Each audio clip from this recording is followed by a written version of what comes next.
시청자 여러분 안녕하십니까? 2월 19일 월요일 KBC 뉴스와이드 시작합니다. 22대 총선이 이제 51일 앞으로 다가왔습니다. 여야 각 정당들의 발걸음도 빨라지고 있습니다. 하지만 당내 갈등이 격화하면서 혼란도 커지고 있는데요. 여당인 국민의힘은 예상보다 조용히 본선 후보들을 가리고 있는 반면에 더불어민주당과 개혁신당 등 야권은 오히려 갈등이 증폭되는 것처럼 보입니다. 민주당은 공천 반발이 곳곳에서 터져나오고 있고 특히 친문 배제 움직임에 대한 논란에 살얼음판 분위기가 이어지고 있습니다. 열흘 전 전격적으로 통합을 선언했던 개혁신당은 당내 주도권을 둘러싸고 주말 내내 파열음이 났었는데요. 통합 무산 가능성까지 나올 정도로 심각해 보입니다. 오늘은 정진욱 더불어민주당 당대표 정무특보와 함께 총선을 앞두고 소용돌이치고 있는 정치권의 이야기를 나눠보도록 하겠습니다. 특보님 안녕하십니까? 예, 안녕하십니까. 자, 특보님 지난주에 설 전후로 지역 민심 돌아다니시면서 이런저런 이야기 굉장히 많이 들으셨을 것 같은데요. 어떤 이야기들 가장 많이 들으셨나요? 우리 지역의 민심에서 좀 특이한 게 있습니다. 보통 이제 지역 발전이라든가 지역의 민원 중심으로 그 정치 상황을 많이 보거든요. 근데 우리 지역에서 가장 앞서는 시민들의 요구는 윤석열 정권을 심판해달라.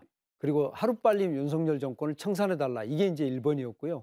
그리고 이제 지역 경제를 활성화시켜달라는 요구가 많이 있었거든요. 지금 현재 민주당에 대해서 그렇게 썩 우호적인 분위기는 아닌데 민주당에 대한 지지를 보면 우리 지역은 이제 민주당의 그야말로 일단 독점 체제다 보니까 그 지지율은 이렇게 크게 움직이지 않는데 그 지지의 강도가 저는 좀 달라지고 있다고 보거든요. 그런 점에서 보면 지금은 좀 지지 강도가 좀 약화되면서 또 경선에 탈락한 분들의 어떤 민주당에 대한 어떤 실망감 또 박탈감 이런 것들이 좀 있는 시기가 아닌가 싶습니다. 경선이 끝나봐야 민주당에 대한 정확한 민심이 나올 것 같습니다. 자, 아무래도 이제 민감한 경선 시기다 보니까요. 여러 변수도 있고 아까 말씀하셨던 대로 이제 경선에서 탈락하신 분들과 또 지지자분들의 박탈감 이런 것들도 좀 포함이 되고 있는 상황이어서 좀 지켜봐야겠지만 이번 일단 기본적으로 현재 정부에 대한 불신은 좀 크다라고 이렇게 느끼시는 것 같습니다. 자, 이게 민주당 이야기를 좀 해보자면 워낙에 현역 의원 수가 좀 많기도 하고 또 새로운 입지자분들이 도전을 하면서 공천 잡음이라고 하는 게 불가피한 측면도 있습니다만 이게 앞으로도 좀 계속되지 않을까라는 우려도 나오고 있습니다. 특히 우리 지역에서 일부 지역구에서는 이제 컷오프 결과를 놓고 삭발을 하고 단식을 하는 상황도 있었고 광산을 지역구인데요. 결국에 이제 오늘 번복이 됐습니다. 그래서 일부 재심이 받아들여지기도 했고 이제 선거를 준비하시니까 경선 과정도 거치셨고 컷오프도 거치셨고 하니까 이제 남일처럼 느껴지지는 않으실 텐데 이제 이런 일련들의 좀 갈등, 잡음들 보시면서 좀 어떻게 보셨습니까? 민주당에서 지금 지난 총선 때부터 일관되게 지켜지고 있는 것은 시스템 공천입니다. 그래서 이번 이제 이재명 대표님 체제에서도 시스템 공천 그리고 이제 투명한 개혁 공천은 그 기조는 유지되고 있다고 보고요. 다만 이제 굉장히 여러 곳의 그 지역구에서 결정을 하다 보니까 그런 어떤 그 지역의 사정이라든가 또 어떤 개인들의 그 바람이라든가 이런 것들이 이제 정확히 다 관철되지는 않는 것 같거든요. 광산을의 경우를 보면 어 이제 삭발까지 하고 이렇게 해서 재심이 받아들여졌는데 이제 대개 이제 컷오프 과정에서 어떤 문제점이 있으면 이제 그 문제점을 중앙당이 이제 밝히면 속 시원하고 좋은데 중앙당이 안 밝히거든요. 왜냐하면은 이제 밝히게 되면 그 후보에 대해서 이제 두 번 죽이는 이런 그 문제도 생길 수가 있고 또 어떤 또 재심을 기다리고 있는 분들에게는 그 이유를 밝히지 않음으로써 또 그분을 또 보호하는 이런 면도 있어서 지켜보는 분들은 이게 좀 불합리하다, 또 부당하다 이렇게 이제 느낄 수 있는 면이 있는데요.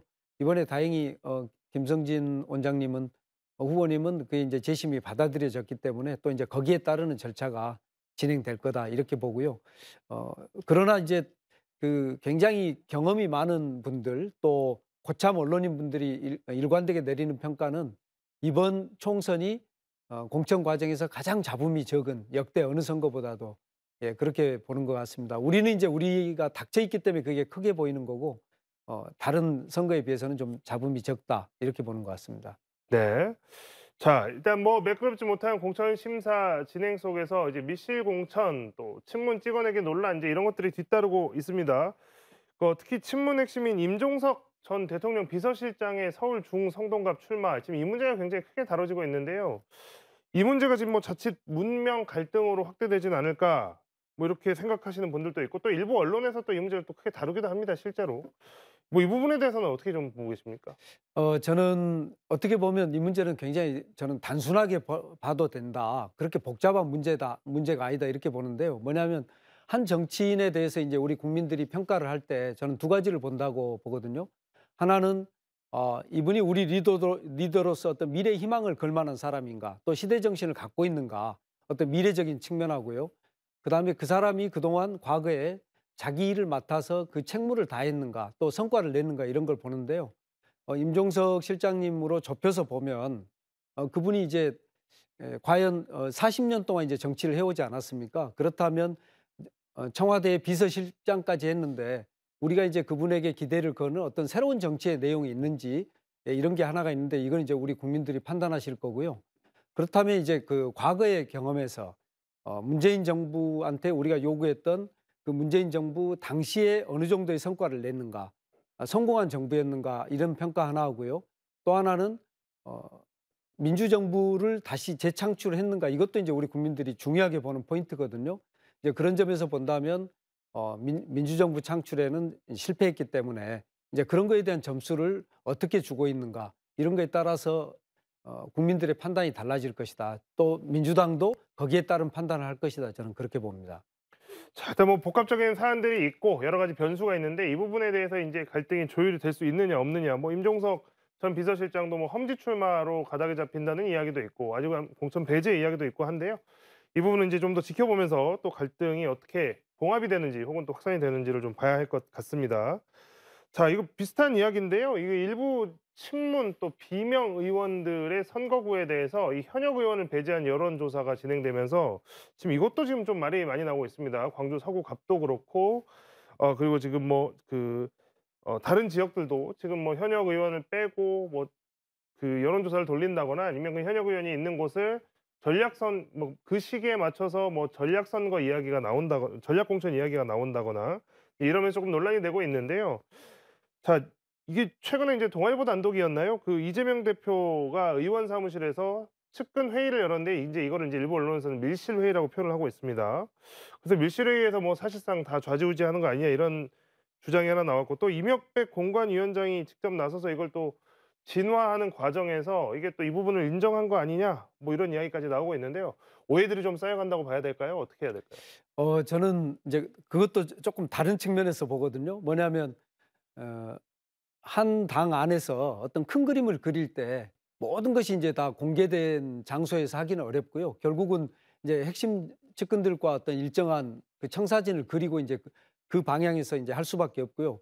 또 하나는 오히려 지금 그 이재명 대표님께서 어 비난을 받는 것은 뒤에 숨지 않고 필요한 때는 나서서 직접 의원님들에게 직접 그 의사를 전달함으로써 오히려 지금 비난을 받고 있는 거거든요. 그런 점에서 본다면은 밀실 공천의 측면이 적다 보는데, 예를 들면 문학진 의원님 같은 경우는, 전 의원님은 이재명 대표님 사람 중에 사람, 아주 핵심 중에 한 분이거든요. 근데 이분한테 이제 직접 전화를 해서 뭐 이렇게 표현했다고 하지 않습니까? "형님 여론조사가 꼴찌던데요." 이렇게 이제 표현했다고 하는데요.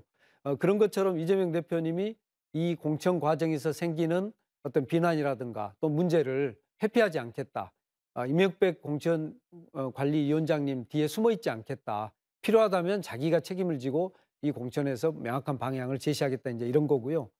그런 걸 이제 한마디로 이재명 대표님은 새술은 새부대 이제 이렇게 해서 결국 국민들이 뭔가 변화를 바라지 않습니까? 그러면 이제 그 변화를 이끌어내기 위해서는 결국은 리더십의 역할이 그런 거거든요. 일정한 방향을 제시해 주는 것인데, 장강의 뒷물결이 결국은 앞물결을 밀고 가는 이 큰 흐름을 만들어내지 못하면 우리 정치가 정체될 수밖에 없습니다. 저는 그 책임을 이재명 대표님이 지금 다 지고 있다. 예, 그렇게 생각합니다. 뭐 오히려 인제 당대표가 직접 그 나서는 것이 그러니까 뭔가 뒤에 숨지 않고 전면에 나서서 본인이 직접 해결하겠다라고 하는 의지로 해석될 수 있다. 이렇게 그렇습니다. 공천관리위원장 뒤에 충분히 숨을 수 있거든요. 네. 예. 요런 말씀해 주셨고 뭐 인제 그런 시선에서 또 바라보면 긍정적인 측면으로 해석할 수 있는 부분도 있는 것 같습니다. 자, 또 하나 이야기를 해야 될 게 민주당에서 지금 아직까지 현역 의원의 컷오프가 없었는데요. 오늘 합의 20% 현역 의원 통보가 시작이 됐습니다. 그래서 지금 오늘 오후부터 지금 뭐 하위 20% 통보를 받은 의원들이 직접 밝히면서 부당함을 호소하기도 하고 또 그게 지금 이제 어디까지 진행되는지가 개별 통보기 때문에 사실 공개는 되지 않은 상황입니다. 그 와중에 김영주 국회 부의장이 탈당을 선언했습니다. 그러니까 김영주 국회의원은 다선 의원이고 민주당의 어떻게 보면 중진 의원인데 하위 20% 통보를 받았다고 스스로 밝히고 탈당을 했습니다. 이게 이제 당내 분열의 신호탄이 되지 않을까 이제 당 안팎에서 우려하는 목소리가 좀 있습니다. 오늘 김 부의장의 탈당 선언 어떻게 보셨습니까? 예.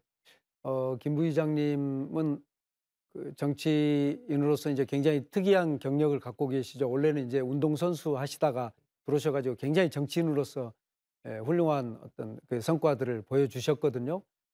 저는 아까 제가 이제 우리가 정치인을 판단할 때 미래의 어떤 시대 정신을 담보하고 있는가, 또 그분을 통해서 우리가 어떤 대한민국의 어떤 미래의 희망을 가질 수 있는가, 이게 굉장히 중요한 기준이라고 보거든요.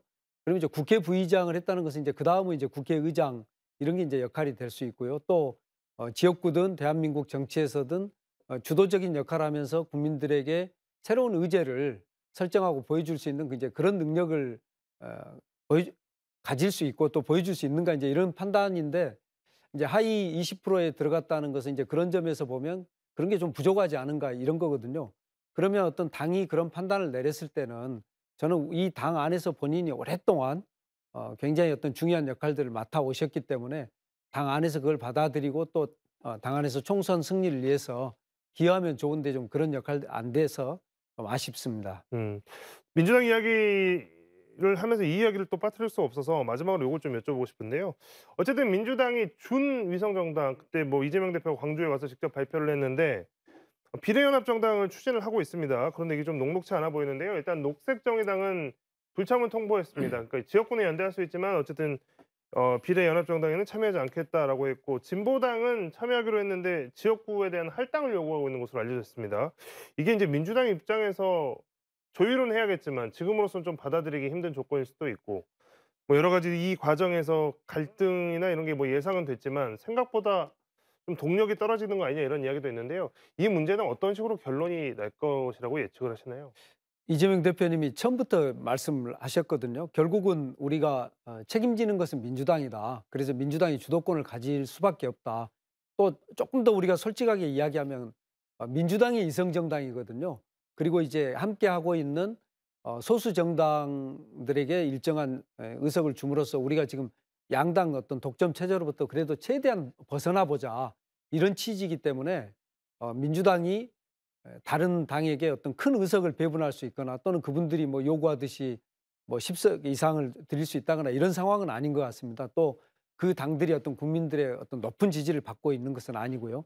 그런 점에서 본다면 어떤 정치적 현실주의로서 민주당이 주도하는 가운데 민주당 중심의 어떤 인선이 이루어질 수밖에 없고, 그런 점에서 보면 오히려 갈등이 좀 적지 않을까, 이제 이런 생각이 들고요. 또 하나는 지금 송영길 대표님이 정치검찰 해체당을 옥중에서 지금 추진하고 있는데, 그게 이제 곧 이제 그 창당대회를 광주에서도 가진 다음에 민주신당으로 이름을 바꿀 예정이라고 합니다. 그래서 이제 그런 당들의 역할들이 조금 눈에 띄지 않을까 싶습니다. 네. 자 이제 민주당 말고 여당 이야기를 좀 해 보겠습니다. 민주당과 달리 여당인 국민의힘은 예상보다 잡음 없이 공천이 진행되고 있다라는 긍정적인 평가가 있습니다. 아마도 이게 이제 한동훈 비대위원장이 온 지 얼마 안 돼서 윤석열 대통령이랑 아주 큰 트러블이 있었기 때문에 '이거 잘 갈 수 있겠냐.'라는 우려가 워낙 컸기 때문에 상대적으로 좀 긍정적으로 지금 가는 거 아니냐라는 이미 모습을 보여주고 있는 것 같은데요. 자 지금까지 보시면 국민의힘이 지금까지 총선을 준비하고 있는 과정들 또 공천이 진행되는 과정들 어떻게 보고 계신지 궁금합니다. 저는 국민의힘은 아주 지금 선거 초반이거든요. 예, 우리는 지금 공천 컷오프나 이런 게 상당 부분 진행됐다면 국민의힘은 아주 초반이고, 처음에 갈등의 요소가 있었던 것도 사실은 자세히 보면 김경률 비대위원이 그 김건희 여사를 집어서 이렇게 발언한 거, 그게 이제 촉발된 거거든요. 그래서 사실은 그런 게 없다면 둘의 갈등이 나올 요소는 그렇게 크지 않았다고 볼 수 있습니다. 뭐 이렇게 한동훈 체제가 어떤 특별한 어떤 그 비전을 제시하거나 그러지 않기 때문에. 그러나 이제 좀 시간이 지나면서 여기도 마찬가지로 현역들에 대한 배제가 이루어지고 그다음에 검사 중심의 공천이 이루어지고 하면 분명히 이제 갈등이 좀 표면화되고 이때 이제 본격적으로 한동훈 비대위원장의 어떤 정치력이 시험을 받을 수가 있고 또 윤석열 대통령하고 다른 만약에 정치적 비전을 갖고 있다면 부딪힐 수 있는데 이번에 워낙 윤석열 대통령이 한동훈 비대위원장을 데리고 좀 심하게 기합을 준 게 아닌가. 그리고 그 기류가 지금 당 안에 퍼지면서 일단은 다들 숨지기고 있지만 저는 좀 시간이 지나면 갈등이 굉장히 크게 나타날 거다. 그렇게 예측할 수 있을 것 같습니다. 공천 과정에서 이제 역시 여당도 이제 탈락하는 사람들이 생겨날 것이고, 그리고 아무래도 그 말씀하셨지만 김건희 여사 명품백 사건이나 관련된 특검법이나 이런 것들이 지금 남아 있는 상태이기 때문에 언제든 갈등의 뇌관은 여전히 살아 있다라고 평가를 해 주셨습니다. 예. 자, 공천 진행 상황이 반영됐기 때문일까요? 이게 보자면 지금 최근 여론조사에서 한동훈 비대위원장에 대해서 높게 평가하는 여론들이 좀 나오고 있는 것 같습니다. 당대표 직무 수행에 대한 조사를 최근에 한국사회 여론연구소가 노컷뉴스의 의뢰로 진행을 한 것이 있는데요. 여기 보면 한동훈 비대위원장 같은 경우에는 당대표 직무 수행 관련해서 53%의 긍정 비율, 또 이재명 더불어민주당 대표 같은 경우는 38%의 긍정 비율. 그러니까 뭔가 지지층 안에서는 혹은 뭐 당원들 사이에서나 이제 지지층 안에서는 뭔가 좀 '한동훈 비대위원장이 좀 더 당을 잘 이끌고 있는 것 같다.'라는 인식들이 있는 것 같습니다. 이 수치나 이런 것들 좀 어떻게 분석하시는지 궁금합니다. 한동훈 비대위원장은 실제로 이게 그 당 직무를 수행해 나가는데 충분히 국민들에게 안정감을 주고 있다라고 볼 수 있을까요? 저는 아직은 이제 아까 말씀드린 것처럼 초입이고요. 한동훈 위원장의 능력은 아직 이제 검증돼 오른 상태도 아니다. 예, 그렇게 보고 초기에 그 이제 공약들을 막 쏟아 부었는데 사실은 전형적인 포퓰리즘 정책이었거든요. 예를 들면 국회의원 정수를 줄이겠다. 지금 OECD 기준으로 보면 우리나라가 국회의원이 약 한 450명 정도가 필요하거든요.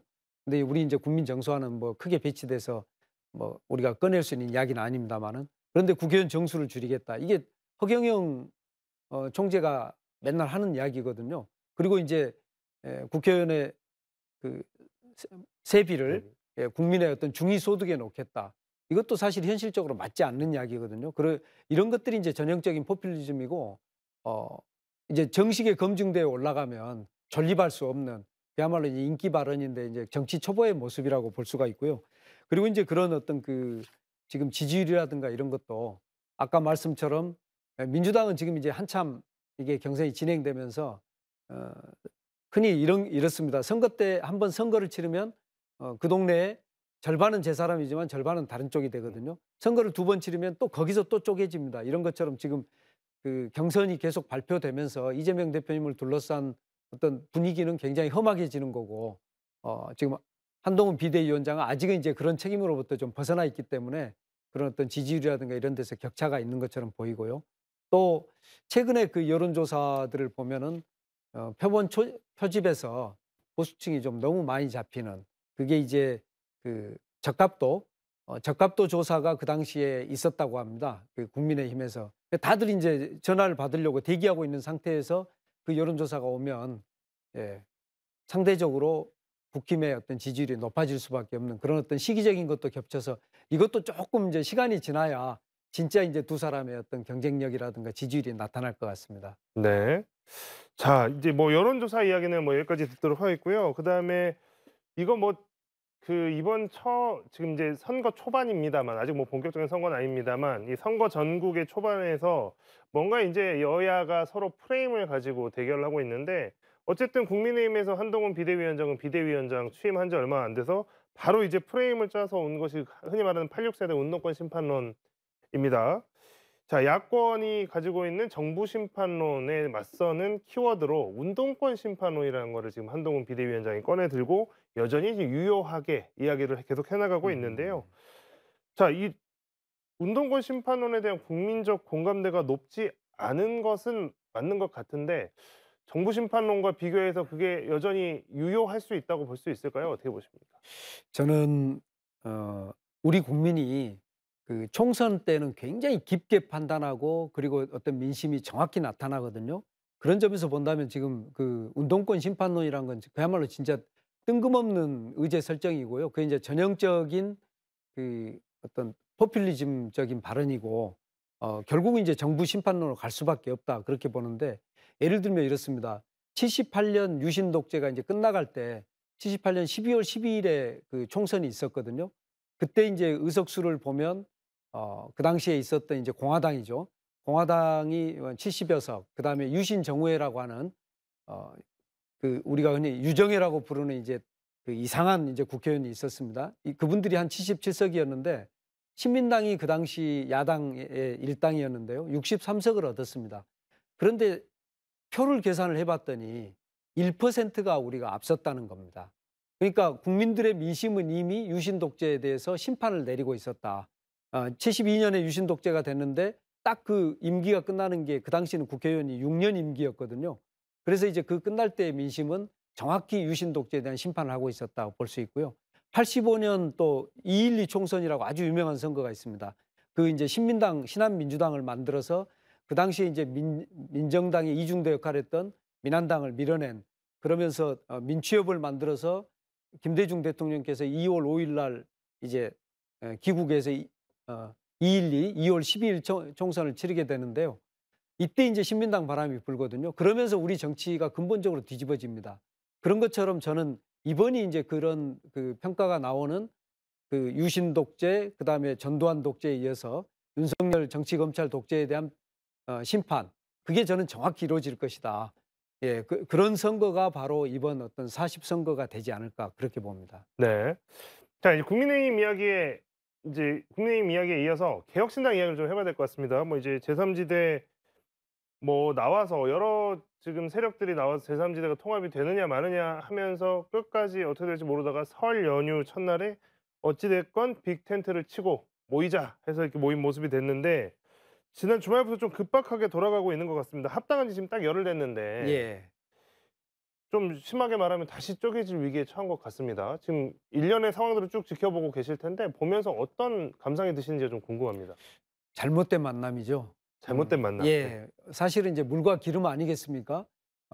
이준석 대표와 이낙연 현재 이제 대표니까 대표로 하겠습니다. 그 두 분의 어떤 정치적 스타일이라든가 살아온 내용이라든가 정치적 가치라든가 또는 어떤 뭐 연령에서든 어느 것도 사실은 같이 하나의 당을 할 수 있는 그런 게 없고요. 정당은 원래 정치적 가치와 목표를 같이 하는 사람들의 어떤 결사체인데, 그런 점에서 본다면 정치적 목표는 저는 비슷하다고 봅니다. 국회의원이 돼야겠다. 또 그 의석을 확보해서 뭔가 다음 대권에서 역할을 하겠다. 이런 어떤 정치적 목표는 같지만 그 목표조차도 사실은 이제 각자가 주도해서 하겠다는 일종의 동상이몽이거든요. 그래서 이제 그런 개혁신당 안에 합쳐져서 지금 10일간 같이 저는 오는 것도 신기하다고 보는데, 그러나 이게 완전히 빨리 쪼개질 것인가에 대해서는 저는 조금 더 갈 거다. 왜냐하면은 지금 예를 들어서 아까 말씀한 김영주 부의장님이 탈당해서 나가면 어디로 가겠습니까? 받아줄 곳이 사실 그곳밖에 없거든요. 그래서 이제 이런 이삭죽기를 하는 곳으로서 또 탈당한 분들이 국힘에서도 나올 텐데 그분들을 모아서 어떤 당의 모양은 계속 갖춰갈 수 있기 때문에 저는 어떤 일정하게 계속 간다. 그러나 이제 의미 있는 그런 득표를 할 수 있는가, 이건 또 이제 다른 문제인 것 같습니다. 그 혹시 이제 지금 이제 그 개혁신당 내용 중에서 보면 이준석 대표 쪽에서 이제 요구했던 것이 지도부 전원 지역구 출마 이제 이런 것들이 있더라고요. 지금 나온 이야기를 보니까. 그렇습니다. 예.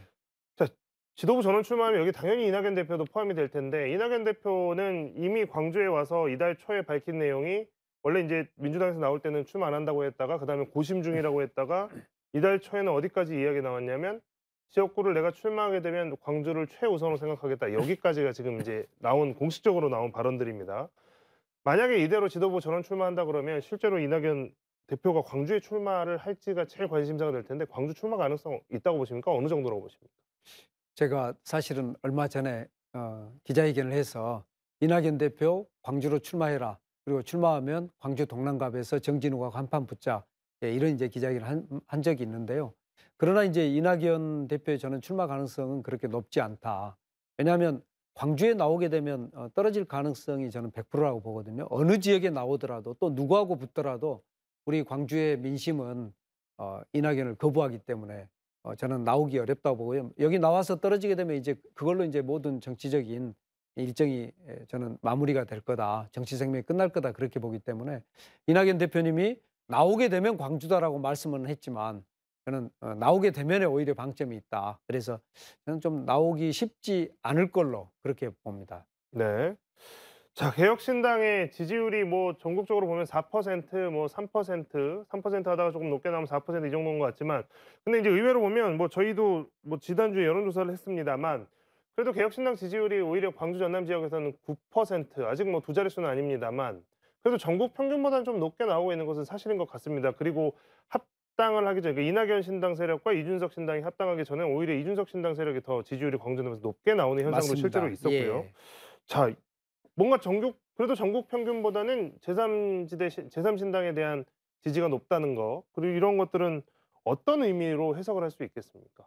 저는 두 가지로 보는데요. 하나는 우리 광주의 그 젊은이들이 좀 비교적 어떤 그 다른 지역하고 똑같이 보수적인 그런 어떤 그 정치 이념을 가지고 있는데, 이분들이 적절한 어떤 지지처를 찾지 못하다가 이준석 신당에게 조금 기대를 걸었던 측면이 있었다. 그런데 이제 그것도 사실은 이낙연과 합쳐지면서 이제 탈당 러시가 있다고 하지 않습니까? 이건 아니다라는. 그래서 이제 그 지지율도 사실 그대로 유지하기는 저는 어렵다고 보고요. 또 하나는 이제 총선은 한 지역구에서 한 명을 뽑는 거거든요. 그런 점에서 본다면 이제 지지율이 조금 높을 수는 있으나 1등을 할 수는 없습니다. 그렇게 본다면 각 지역구에서 과연 이길 수 있는 사람이 몇 사람이나 되겠는가? 굉장히 낮을 거거든요. 이제 그렇게 해서 찾을 수 있는 것은 비례대표를 일정하게 좀 확보하는 이런 것에 그칠 것이기 때문에 개혁신당의 실험이 저는 광주에서도 큰 의미를 갖지 못하고 전국적으로도 저는 그렇게까지 큰 의미 갖기는 어렵다. 예측해 봅니다.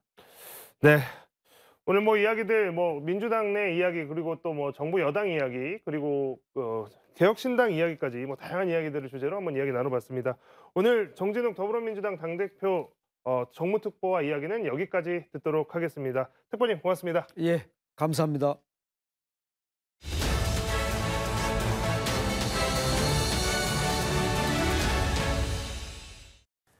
서울광역방송센터입니다. 총선을 50일 앞두고 정치권이 어느 때보다 시끄럽습니다. 여의도 초대석, 오늘은 박지원 전 국정원장과 함께 정치권 이슈 이야기해 보겠습니다. 어서 오십시오. 네, 안녕하세요. 아유, 우리 원장님은 얼굴이 더 좋아지십니다. 선거가 체질이신가요? 열심히 합니다. 예. 월, 화, 수, 목 오전까지는 서울에서 방송하고 예. 목요일 오후, 금, 토, 일은 해남반도 진도에서 두더지 돌아다닙니다. 그 현안 이슈에 한번 들어가 보겠습니다. 지난주에 좀 뜨겁게 달군 건데, 윤석열 대통령이 독일 국빈 방문을 나흘 앞두고 전격적으로 취소를 했습니다. 보통 이제 대통령실에도 계셨으니까, 청와대에도 이런 경우가 잦게 있나요? 어떻습니까? 뭐 비상사태가 있다가면은 대통령의 외국 순방을 연기 내지는 취소하죠. 예. 그렇지만은 이것은 엑스포 유치 때 119대 29 외교 참사에 의거 대한민국 최대의 외교 참사입니다. 외국 순방보다 민생이, 안보가 더 중요하다. 예. 이걸 그대로 받아들이는 국민이 어디 있어요? 외국 순방보다 영부인 보호가, 김건희 여사 보호가 더 중요하다 해가지고 연기를 했지만은 독일 언론에서도 디올백 때문에 못 온다 이렇게 보도하고 있기 때문에 저는 있을 수 없는 외교 참사다 이렇게 봅니다. 그런데 사실 이 뭐 김건희 여사 때문에 이번 방문을 취소했다라고 하는 독일의 보도, 이거 사실 추측성 보도로 볼 수 있지 않습니까? 어떻게 아니 취재를 그럼 했겠어요? 뭐 때문에 취소했어요? 지금 어쨌든 국내 뭐 때문에 정세를 취소했냐? 이유로 들고 있지 않습니까? 그거야 지금 얘기하는 거죠. 그것은 그러시면 안 됩니다. 아니 그러면 이재명 대표 부인은 2년간 탈탈 털어가지고 카드 10만 원 썼는지 안 썼는지 모르지만 그걸 기소하잖아요. 야당 대표 부인 그렇게 10만 원 가지고 기소하면은 대통령 영부인 300만 원짜리 명품 백 180만 원 화장품, 그 전에 바로 23억 도이치모터스 주가 조작이 됐다고 나오잖아요. 이건 왜 기소도 안 하고 검찰 조사도 안 해요? 이렇기 때문에 국민이 이번 총선에서 윤석열, 김건희 정권을 심판하자 이렇게 나오는 겁니다. 여당 일각에서는 이런 말도 나와요. 외교 문제인데 이게 좀 야당에서도 이게 좀 하나의 목소리로 이렇게 얘기를 해주지 국격의 문제가 있지 않느냐 이런 좀 볼멘 소리가 나오거든요. 당연하죠. 네. 야당도 그렇게 해줘야 되지만은 그 원인을 누가 제공했어요? 김건희 여사가 제공했으면 대통령이 특검도 받고 만약 KBS 약속 대담에 나와서 죄송합니다. 법은 만인 앞에 평등하기 때문에 특검 받아서 사실 유무를 밝혀가지고 제 아내이지만은 처벌할 일이 있으면 처벌하겠습니다. 이렇게 했어야지. 이걸 딱 없는 것으로 부르고 아무도 안 나타나잖아요. 또 김건희 여사는 꼭꼭 숨어라. 머리카락 보일라 하고 있지만은 또 엊그제 넷플릭스 CEO하고 예. 이정재 배우하고 거기에 같이 참석했다는 것 아니에요. 예. 그러나 사진은 공개하지 않아요. 이건 말이 안 되죠. 그러니까 사실상 김건희 여사가 한 60일 가까이 지금 언론에 안 나왔는데 지난 주말에는 또 사진 공개는 하지 않고 사실만 알려줬단 말입니다. 이거 어떻게 그러니까 그렇게 해서는 안 된다 이거죠. 영부인 노릇을 하지 않겠다고 국민을 속인 기자회견도 안 지켰지만은 어떻게 됐든 왜 영부인이 그러한 태도를 하냐. 그리고 거듭 말씀드리지만 법은 만인 앞에 평등한데 이재명 대표 부인은 10만 원 가지고 2년간 탈탈 털어서 기소한다고 하면은 김건희 여사도 반드시 그렇게 하면은 누가 국민이 비난하겠어요. 오히려 저는 그렇게 하면은 법대로 하면은 국민들도 그래도 영부인인데 너무한다. 이런 동정심도 나올 거예요. 안 하니까 부글부글 끓는 거죠. 예, 민주당 이야기도 한번 좀 나눠보고 싶은데 지금 최근에 민주당 보면은 이 밀실 공천, 밀실 사천, 이재명 대표가 포함된 비공개 회의가 있다. 이런 보도들이 나오면서 좀 시끄럽습니다. 어떻게 보십니까? 이재명 대표는 밀실이건 또 관계자들이건 측근들이건 당 대표이기 때문에 소통을 해서 공천에 참조될 얘기를 할 수도 있고 해야 됩니다. 예. 마치 윤석열 대통령이 당부에 개입하지 않는다라고 해놓고 자꾸 개입하잖아요. 그게 나쁜 게 아니에요. 문제는 거짓말을 하는 거예요. 그런데 저는 김대중 대통령 모시고 저도 그러한 회의에 많이 참석해서 역할을 했어요. 그 밀실 사천을 하는 것은 옳지 않지만은 대표로서는 할 수 있는 일이다. 그렇게 봅니다. 근데 이게 밀실 비공개 회의 뭐 할 수 있습니다. 이 네. 의견도 듣고 할 수 있는데 여기서 결정되는 사안이 예. 실제로 반영이 되고 있잖아요. 특정인에게 불출마를 종용한다든지 대표가 전화를 해서. 그렇게 결정된 것이 적용되지는 하지 않았다. 저는 그렇게 봅니다. 지금 보면은 상대적으로 국민의힘은 한동훈 비대위원장은 공천을요 전략적으로 잘하고 있어요. 아랫돌 빼서 윗돌 맞고 예. 재활용을 잘한단 말이에요. 잘 정리 사전에 해가지고 정리를 하는데 거기에 용액관들을 또 많이 집어넣잖아요. 예. 그리고 경선도 붙이잖아요. 그런데 우리 민주당은 그러한 것에 좀 서투르다. 또 당연히 이재명 대표는 그러한 식으로 소통을 해서 최종적인 책임은 이재명 대표에게 있기 때문에 조정할 수 있다. 그런데 좀 제발 들키지 마라. 그런데 제가 볼 때는요. 거기에 참석하는 어떤 측근이 자기 자신이 그렇게 실세라는 것을 과시하기 위해서 특정 언론에 계속 흘려주고 있지 않는가. 그래서 대표께서는 측근 단속도 잘하셔야 된다. 이렇게 말씀드립니다. 이 새 인물론 이재명 대표가 계속해서 이야기를 하고 있는데 이 새 인물론도 사실은 잘 들어보면 친명 원외 인사를 혹시 국회의원 시켜주기 위한 사전 작업 아니냐. 이게 옳습니까? 근데 이게 맞습니까? 저는 그렇게 보지 않습니다. 저는요, 왜 친명, 친문 이 프레임을 가지고 민주당이 분열되고 있는 양상을 국민들한테 보이는가? 이것은 특정 언론이 그렇게 프레임을 딱 씌워가지고 갈랐는데 민주당이 거기 놀아나고 있다. 아니 지금 만약 이번 총선에서 민주당이 과반수 이상을 하지 못하면은 윤석열, 김건희 정권에게 의회 권력까지 주어가지고 앞으로 3년 대한민국이 어떻게 되겠습니까? 그리고 이재명 대표도 말씀했잖아요. 만약 총선에 실패하면은 이재명이 없다.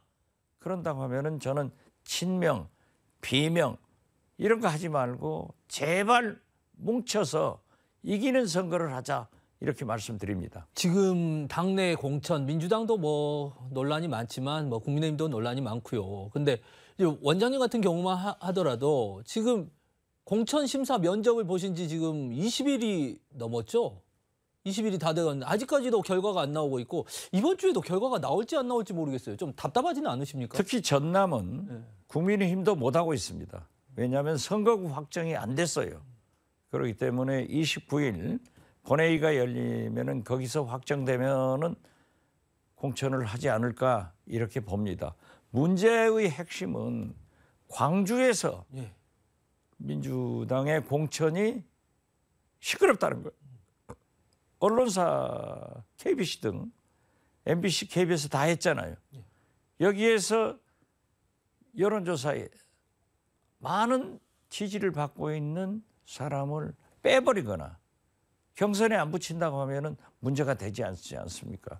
그래서 그러한 것들이 광주 일부에서 나오고 있는 것은 민주당 공천에서 잘못하고 있다. 저는 그렇게 지적합니다. 거기에 더해서 광주 같은 경우는 선거구 획정과는 좀 무관하잖아요. 그렇죠. 그런데 아직 안 나온 것도 많아요. 특히나 아니, 최근에 무슨 전략공천 이야기도 솔솔 흘러 들어가고 있고요. 아니 그러니까 지금 국민의힘도 다 하는 게 아니에요. 그러니까 윗돌 빼서 아랫돌 막아버리고 또 재활용 중진들을 해서 이리저리 넣고 이걸 잘한단 말이에요. 그러면서 윤석열 직계 영예관들도 많이 넣잖아요. 이번에도 보면은 주진우, 뭐 이승만 이런 사람들 딱 전략 공천하고 경선에도 많이 들어갔어요. 이것을 지적은 하지 못하고 우리 민주당이 더 잘못하고 있으니까 언론에서 부각되고 있는데 제발 민주당도 그러한 전략적으로 잘할 수 있어야 된다. 그리고 지금 사실 국민의힘은 쉬운 것을 먼저 했어요. 모든 협상은 선의 훈한 쉬운 거 먼저 하고 어려운 건 뒤로 넘겨놓는 거예요. 그런데 우리는 훈한 선의에 어려운 것을 먼저 하고 하기 때문에 좀 시끄럽지만은 결국 저는 지금 현재 국민의힘에서 공천받은 거물 현역 의원들도 김건희 디올백, 도이치모터스의 주가 조작 이런 얘기가 나오면은 선거 때이기 때문에 많이 나올 거예요. 안 할 수가 없어요. 그러면은 윤석열, 김건희 대통령도 상당히 곤경에 빠질 확률이 높아진다. 그러나 우리 민주당은 지금 현재 어려움을 겪고 있지만은 잘하면은 저는 살아날 수 있다. 그렇게 봅니다. 민주당 공천과 관련해서도 또 한 가지 더 여쭤보고 싶은 게 있는데 특히 86 운동권이라든지 친문, 전 정권 인사라든지 이렇게 뭐 임종석 전 실장 뭐 이런 분들은 공천을 하기 싫다 이런 느낌도 받을 만큼 이렇게 지도부가 잘 안 움직이고 있는데 그거에 대해서는 어떻게 보십니까? 그것은 국민의힘 프레임에 우리 민주당이 놀아나는 겁니다. 운동권이 왜 잘못입니까? 그분들이 아니었으면 민주화가 5.18 우리 노동계가 어떤 상태였어요? 이분들의 공을 인정해야 됩니다. 그분들이 해줬기 때문에 한동훈 장관은 편하게 고시공부해서 검사 지금까지 해먹은 거예요. 그래서 저는 감사를 해야지 청산의 대상은 아니다. 또 설사 그러한 운동권들이 잘못했다고 하면은 당에서 공천을 거르고 국민이 결정할 문제가 돼야지 독재 정권에 검찰 정권에 해먹은 사람들이 청산하자 하는 것은 자격이 없는 일이고 그것은 역사를 부인하는 일이다. 그렇게 생각합니다. 네. 이제 그리고 또 네.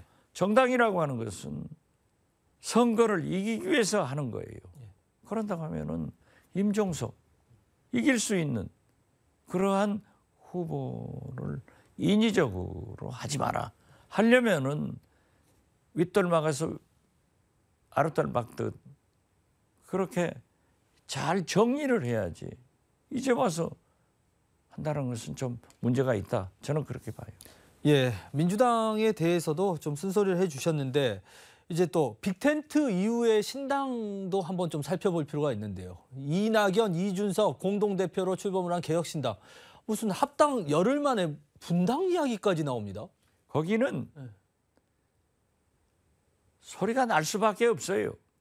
만약 이준석 대표가 유승민 전 대표와 함께 가서 영남 중도 신당을 만들었다고 하면은 저는 4, 50석 가리라고 봤어요. 그런데 갈 사람은 함께 안 가고 이낙연 대표하고 함께 간다고 하는 것은 이건 처음부터 틀린 조합이에요. 안 되는 조합이에요. 그래서 어제 소리가 계속 나길래 오늘 이낙연 대표가 져줄 것이다, 질 것이다 했더니 굴복했더라고요. 예. 그래서 저는 아무리 이낙연 대표가 굴복하더라도 이준석 신당이고 이것은 안 맞는 조합이기 때문에 실패한다. 저는 그렇게 봅니다. 그럼에도 불구하고 지금 현재 민주당이라든지 뭐 국민의힘이라든지 공천 문제도 많고 뭐 대통령실에 대한 논란, 이재명 대표의 사법 리스크 이런 것에 지친 유권자들이 그래도 개혁신당 한번 그래도 여야에 이렇게 결합한 개혁신당 한번 지지해 볼까 이런 어떤 표심은 작동을 안 할까요? 지금 해남한도 진도에서도 개혁신당 지지한다고 하면 저도 국회의원 하려고 그쪽으로 갈까? 이런 생각할 거예요. 하나도 없어요. 호남에서 개혁신당을 지지하는 세력이 없어요. 특히 이낙연 전 대표에 대해서는 완전히 실망하고 있습니다. 그런데 보세요.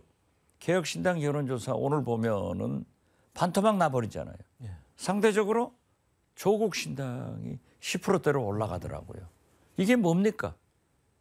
싸우지 말라는 거예요.